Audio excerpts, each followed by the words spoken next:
The deed transfer was dated April 14th. The vacation began April 15th. I know this because I have a copy of both documents. I have had them since the week it happened. I am a paralegal. I keep copies of everything. My name is Olivia. I am 33-year-old. My grandfather left me in his will. The house I had been paying property tax on for 3 years, the house I had repainted and re-roofed and reinsured in my own name, was signed over to a third-party rental liquidator for $47,000. The proceeds went to fund 2 weeks in Cancun for my brother Marcus and his girlfriend. My parents signed the transfer deed. They used a power of attorney I had given them 4 years earlier for an unrelated medical procedure. Welcome back to Family Revenge Stories New, the channel where quiet people keep the receipts, and family learns that boundaries have a price. If you've ever watched people treat what you built as a resource they were simply waiting to access, you are exactly where you need to be. Drop a comment, hit subscribe, and stay with me. I came to paralegal work the way most people come to it, through necessity that turned into aptitude. I was 22, broke and fast. I could read a contract the way other people read a text message. My first supervising attorney used to say I had the instincts of a litigator in the body of someone who preferred not to be in the room when things got loud. She meant it as a compliment. I took it as one. What the job gives you, after enough years, is a very particular kind of vision. You start to see the architecture underneath ordinary conversations. The way someone words a request. The things left unsigned. The documents that should exist but don't. You stop trusting the surface of things not because you're cynical, but because you've read enough files to know the surface is decoration. I was 34 when my grandfather died. His name was Harold. He was my mother's father, and he was, for most of my childhood, the one adult in my immediate orbit who treated me as though I was worth listening to. He taught me to play chess on a board he'd had since before my mother was born. He asked me questions about my job and remembered the answers. When I passed my paralegal certification exam, he framed the certificate and hung it in his living room, which embarrassed me and which I have thought about every single day since he died. He left me the house in his will. Not a share of the house. The house. It was a 3-bedroom on a corner lot in a quiet suburb 40 minutes from where I lived. It needed work. I gave it work. Over the course of 3 years, I put approximately $18,400 into that property in materials, labor, and permits. I kept the receipts. I keep receipts for everything. It is not a personality trait so much as a professional reflex. My family's relationship to money was, to put it in terms my job prepared me for, a series of undisclosed liabilities. My parents were not malicious people in the ordinary sense. They were people who had always assumed that family meant shared resources, and that shared resources meant theirs. My brother Marcus was 15 months younger than me and had been, since birth, the person in the family for whom exceptions were made. Not dramatically, quietly, the way water finds the lowest point. Marcus did not hold jobs for long. This was framed always as the job's fault. Marcus had enthusiasm and charm and very little patience for consequences. My parents adored him in the way parents sometimes adore the child who most needs adoring.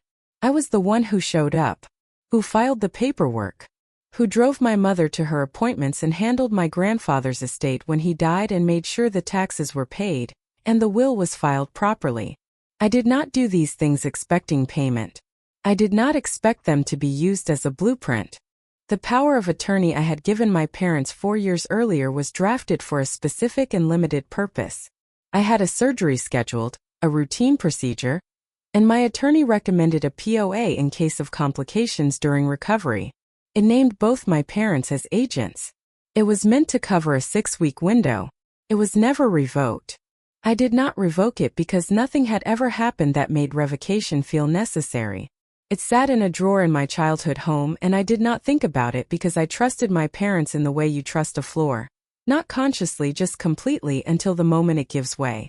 I found out on a Tuesday. I was at my desk when my phone rang. It was a woman named Diane, a paralegal at the firm that handled my grandfather's original estate. She was calling as a professional courtesy, she said. Her firm had received a follow-up inquiry about the property, and she had recognized my name on the original ownership documents, and she thought I should know. The house had been transferred. I asked her to say that again. The house had been transferred 14 days ago. The deed was filed with the county. The transfer had been executed under a durable power of attorney by my parents as named agents. The purchaser was a company called Meridian Asset Group, which I knew from professional context to be a property liquidator that bought homes quickly and below market for cash resale. I sat very still. I am a paralegal. I know what stillness is for. What was the sale price? I said. $47,000, Diane said. She sounded sorry. She was professional enough not to say so. The assessed value of that property as of the prior year's tax filing, the one I had submitted, was $134,000. I thanked Diane. I asked her to email me every document she had on file. She said she would. She did within the hour. I pulled up my bank records. I pulled up my property tax account. I pulled up the POA I had filed 4 years ago and read every line of it with the attention I bring to contested documents in litigation. A durable POA does not expire with incapacity. It survives. If it is broad enough and if no one thinks to challenge it, it can survive in a drawer for 4 years and be used to sign away a house. It was broad enough. I screenshotted everything. I created a folder on my desktop. I labeled it with the date and a single word. Harold. Then I sat with the folder closed on my screen and I looked at the wall, and I thought about a chessboard with pieces that had been in the same family for 40 years. 3 days later, I drove to the estate attorney who had handled my grandfather's original will. His name was Gerald Marsh. He was 61, quiet and thorough, the kind of attorney whose offices smell like old paper and whose assistant never makes you wait. I had worked with him briefly during the probate process 3 years prior. I brought the folder. I set it on his desk and I said, I need to understand what happened, and then I need to understand what I can do about it. Gerald Marsh was not a demonstrative man. But I watched him read the transfer deed and then the original will and then the POA, and I watched something shift in his expression, not dramatically, just the way a door shifts when the latch doesn't catch. He said, the power of attorney was not limited in scope. No, I said. And the property was titled solely in your name as of the will's execution. Yes. He set the papers down. He said, this is not ambiguous. The POA authorized your parents to act on your behalf, using it to sell an asset for substantially below market value, particularly one of this size, opens the door to a claim of breach of fiduciary duty. An agent under a POA has a legal obligation to act in the principal's best interest. He slid a document across the desk. I read it. It was a case citation. I did not need him to explain it. Then he said, there's something else. He opened a secondary folder, his own, and removed a single envelope. He said my grandfather had given it to him at the time the will was executed, with instructions to deliver it to me if the property was ever transferred out of my ownership under circumstances that appeared involuntary. Harold had apparently, after a lifetime of watching his family, prepared for the possibility that his gift might not stay given. Inside the envelope was a handwritten note, 3 paragraphs, in my grandfather's careful block printing. I read all 3 paragraphs once. Then I read the second paragraph again. It said, she will try to tell you he would have wanted this. He would not have. He wanted her to have something no one could take. I was wrong about how permanent things can be made. But I was not wrong about who deserved to keep it. I folded the letter. I put it in my folder. I said, what do we do first? Gerald said, first we send a preservation letter. My parents called on a Thursday evening, 12 days after Gerald sent the letters.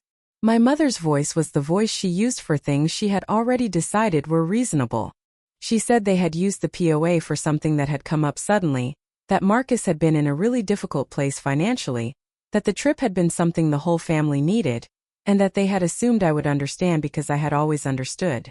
I wrote down the time of the call. 7:14 p.m. I did not tell her what I knew. I asked one question. I said, did you speak to Harold's attorney before you signed the transfer? There was a pause. She said they hadn't thought it was necessary. I said, okay. Then I said I had to go and I would talk to her soon. I called Gerald the next morning and said, send the demand letter. That afternoon Marcus showed up at my apartment. He did not look like someone who had spent 2 weeks in Cancun. He looked like someone who had spent the last week aware that something had changed in the geometry of things. He was wearing the kind of casual confidence that had always served him well, the slightly tilted smile, the preemptive apology folded inside a justification. He said, "We need to talk about the house thing." I said, "Come in." He sat on my couch and told me in various arrangements that the family was in a hard spot, that Mom and Dad had panicked, that he hadn't asked them to use the house specifically just to help, and they had made that call. He said it was a mistake and he wanted to fix it. He said he knew I would be upset but that I was always the one who could see the bigger picture. I let him finish. I said, "What did the house cost to buy, Marcus?" He said it was a situation that the numbers had gotten complicated. I said, "What did Cancun cost?" He looked at me for a moment. He said, "That's not fair." I said, "Okay." He leaned forward. He said, "It's family money, Renata. He left it to you, but it was family money. He would have wanted." I said, "Stop there." He stopped. I said, "I'll see you at Mom and Dad's on Sunday." I said it the way I say it when I'm done reading a contract. He left. I picked up my phone and called Gerald. I said, "Add the Sunday meeting to the timeline." Myth story CT. If you've ever watched someone use the words "it's family" to mean "it's mine," and seen them look genuinely surprised when the sentence doesn't hold, you already know where this goes.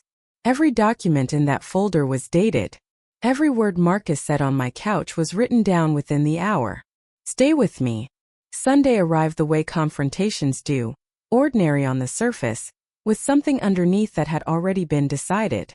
I drove 40 minutes. I parked 1 block from the house. I sat in the car for 4 minutes. I opened the folder in my lap and read the tab labels 1 time. Closed it. I walked in. My parents were in the kitchen.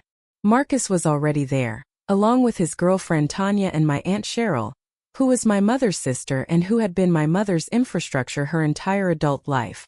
The table had food on it, which meant my mother had decided the format was casual. Casual meant she expected this to resolve quickly. My father hugged me at the door. He smelled like the same soap he'd used my entire life. His hands were on my shoulders and I looked at his face and I thought about the signature on the transfer deed. His handwriting, which I had seen on birthday cards and permission slips and a 30-year lease on a kitchen table. We sat down. For 20 minutes we talked about things that were not the house. Then my mother set down her fork and said, "We should talk about everything." She explained the situation clearly and charitably to herself. They had made a decision. It had been imperfect. But Marcus had needed support, and the house had been sitting empty, and they had used the only tool they had. She said they knew it was a lot. She said she hoped I could understand. My Aunt Cheryl nodded throughout. My father said he was sorry it had come as a shock. Marcus said nothing. He looked at the table. When they finished, my mother looked at me with the expression she used when she had already arrived at forgiveness on my behalf. I said, "Can I say a few things?" She said, "Of course." I opened the folder. I said, "This is the deed to the property my grandfather left me. This is the transfer document, signed by both of you on April 14th. This is the sale confirmation from Meridian Asset Group. The sale price was $47,000. The assessed value of the property at time of sale was $134,000. The gap between those numbers is $87,000. That is not a rounding error." My mother said that market conditions. I said, "Meridian is a liquidator. They buy below market. That is their business model. If you had sold at assessed value, you would have had $134,000 to give Marcus. You sold quickly and quietly for $47,000, which means the choice was not about Marcus's financial need. It was about not having a conversation with me first." The room was quiet. My father said, "We didn't think you'd." I said, "Here is the power of attorney you used." I set it on the table. An agent under a POA has a fiduciary obligation to the principal. That means you were legally required to act in my best interest. Selling my property for 35 cents on the dollar does not meet that standard. My Aunt Cheryl said this was family, not a courtroom. I said, I know the difference. I work in courtrooms. I set down the next document. This is the demand letter from my attorney Gerald Marsh, who also handled my grandfather's estate. It was sent 11 days ago. You've received it. My mother said they had been planning to respond. Marcus finally looked up. He said, Renata, come on. I said, I have one more thing. I took out the envelope. The handwriting on the outside was Harold's. I said, this was left with Gerald at the time of the original will. It was to be given to me if the property transferred out of my name under circumstances that appeared involuntary. My grandfather wrote it before he died. He knew his family. I opened it and read the second paragraph aloud. She will try to tell you he would have wanted this. He would not have. He wanted her to have something no one could take. I was wrong about how permanent things can be made. But I was not wrong about who deserved to keep it. My mother made a sound that was not words. My father put his hands flat on the table. Marcus said quietly, that's not fair to us. I said, it's not addressed to you. My Aunt Cheryl said, you can't seriously be doing this over a house. I set the last item on the table. It was a photograph printed from my phone. It was a photo that had appeared on Marcus's social media on April 16th, one day after the transfer finalized, showing him and Tanya at a rooftop bar in Cancun, holding drinks, tagged with the location and the date. April 16th. The house signed away on April 14th. Tanya reached over and turned the photo face down. The room was silent the way rooms get silent when the thing that has been decided has finally been heard. My father said very quietly, we didn't think about it like that. I said, I know. I closed the folder. I said, Gerald will be in touch about the resolution process. The demand is for the difference between the liquidation price and assessed value, plus carrying costs for the 3 years I maintained the property. I'm not asking for the house back. I'm asking for what the house was worth. Marcus said, we don't have that. I said, you have time to figure it out. Gerald's letter has a timeline. I picked up the folder. I looked at Marcus for one moment, not with anger, not with satisfaction, with something quieter than either.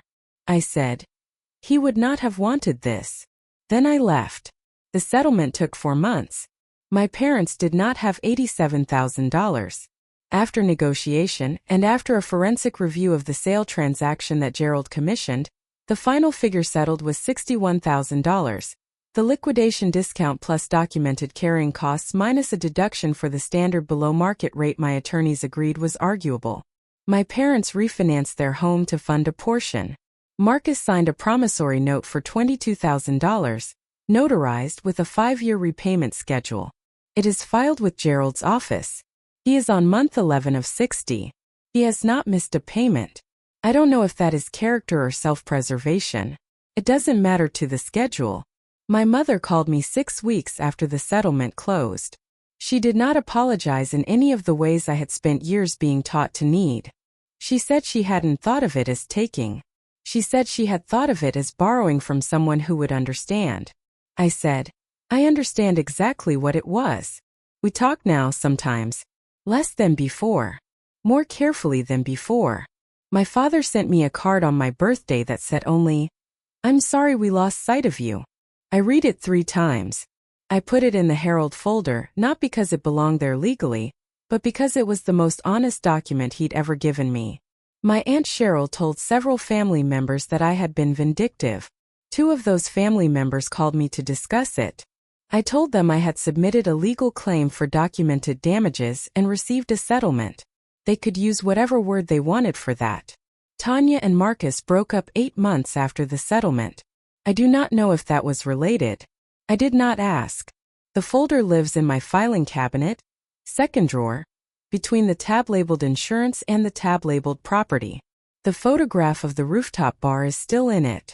I have not looked at it in months. I used $18,400 of the settlement, the exact amount I had spent on the property, to open a college savings account. It is in the name of a child who will never know it was funded by a house. She is my best friend's daughter. Her name is not important. What is important is that she is 6 years old and she already asks very good questions and she deserves something no one can sign away. The chessboard is in my apartment. My grandfather left it to me separately, in a clause that didn't require a deed. It sits on a shelf where I can see it from my desk. Calm is not the same thing as weak. My family had confused the two my entire life. They had watched me absorb and adjust and show up and make peace and hold the file together, and they had translated that into permission. They had mistaken the absence of noise for the absence of limits. They had believed, as people sometimes do, that the person who never threatens to leave will never leave. But I am a paralegal. I do not threaten. I file. The thing about quiet people is not that we don't feel the floor give way. It's that we already know the building codes. Final CTA. If this story reminded you that the people who keep showing up are not the people who can be charged for it, if it reminded you that a signature is not the same as surrender and that love is not a blank check, take that with you today. Check what you've left and signed. Look at what's sitting in a drawer.